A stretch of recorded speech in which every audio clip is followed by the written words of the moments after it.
जयकरण जी बोलिए, आवाज आ रही है आपकी, आप बंद क्यों हो गए? जी सर, जी सर, सबसे पहले आपको प्रणाम सर। और क्योंकि बहुत दिनों के बाद आज हमें डिबेट में बैठने का मौका मिला। और सर, आपके साथ साथ आपसे पत्रकारिता से जुड़े सभी लोगों को हमारा नमस्ते। और आज सर, चूंकि मैं काफ़ी दिन से था कि कुछ प्रयास किया जाए, मेरा स्वास्थ्य भी ठीक नहीं था, लेकिन सर अब मैं ठीक हूँ। और आज मैंने एमएलसी जी से मुलाकात करी। हमारे साथ में हमारे मंडल के मांडलिक मंत्री राधेलाल गौतम जी, मीडिया प्रभारी सर्वेश विश्वकर्मा जी, इन लोगों के साथ में मैं मिलने गया।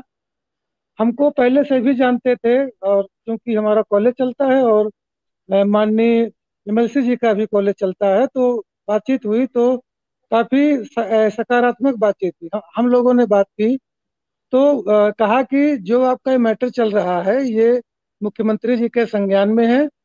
और आप लोग प्रयास कर ही रहे हैं, थोड़ा प्रयास और कर लीजिए, आपका भविष्य निश्चित ही बहुत जल्द उज्जवल होगा।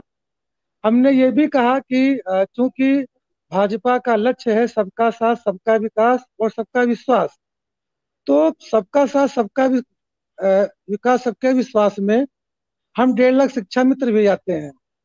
और चूंकि हम भी प्राथमिक विद्यालय में नौनिहाल बच्चों को पढ़ाते हैं, वो सर अलग विषय है कि हमें एक मजदूर से भी कम मानदेय दिया जाता है।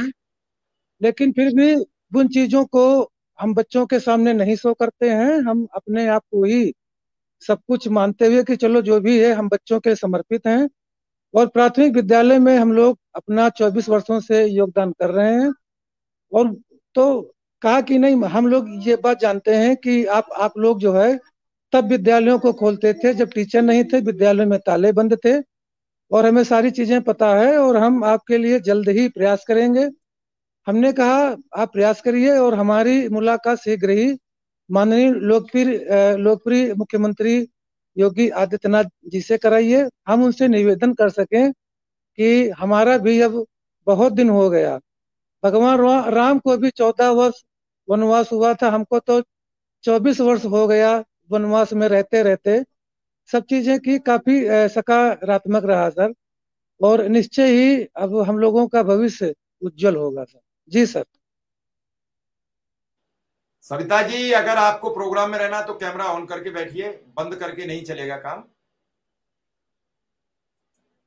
चलिए, जब आएंगी तब बात करते हैं, आ गई क्योंकि वो पूरा आ गए सर, प्रोग्राम। नमस्ते नमस्ते सर। नमस्ते नहीं, नमस्ते ठीक है। मेरा मकसद ये रहता है कि इसके पूरे लोग देखें, पहले जी। और अगर उसमें वो काला आता है तो ठीक नहीं है। जी बिल्कुल प्रोग्राम तो सर, प्रोग्राम ही थोड़ा चल सा जाएगा जी। नेटवर्क इशू रहता है सर जी हमारे यहाँ। जी सविता और जी, इसके क्या पहले भी सर हम आपके डिबेट में सर बैठ गए हैं। जी बोलिए सविता जी। जी। जी सर, जैसा सर हमारे भाई ने बताया कि अभी जल्द ही कमेटी बैठी, बैठक हुआ मंत्रियों से मिलने का, तो ये जो है सिलसिला चलता आ रहा है। और कई बार कमेटी बनी, कमेटी भंग हुई, कमेटी से कुछ भी हम लोगों के लिए पॉजिटिव हम लोगों को नहीं मिला। तो इस बार मंत्री जी से बड़ा ही आश्वासन मिला है, और कि बहुत अच्छा होने जा रहा है हम लोगों का लास्ट ये नवंबर और स्टार्टिंग दिसंबर तक का।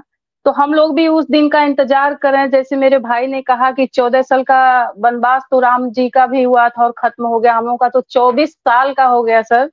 और बड़ा सर, अब इसमें तो आप समझ ही सकते हैं कि 10,000 रुपए का अल्प मानदेय जो है किस तरीके से, और एक जो मजदूर है उससे भी कम मजदूरी हम लोगों को मिलती है, 300 रुपए एक दिन का मिलती है, जहाँ 3-3 हजार रुपए एक दिन का सबको मिलता है। बराबर का काम हम लोग करते हैं।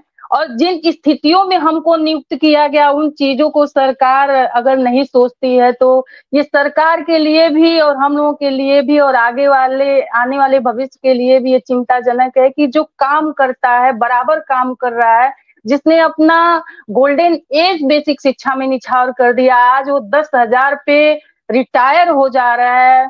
उसकी बेटियां आत्महत्या कर ले रही हैं कि मेरे पिता के कंधे पर मेरे शादी का भार है, इससे अच्छा है कि हम फांसी का फंदा लगा करके मर जाते हैं। तो ये इतिहास के पन्नों में दर्ज ही होगा। और हम तो अब क्या कहें सर जी, 25 सालों से संघर्ष कर रहे हैं।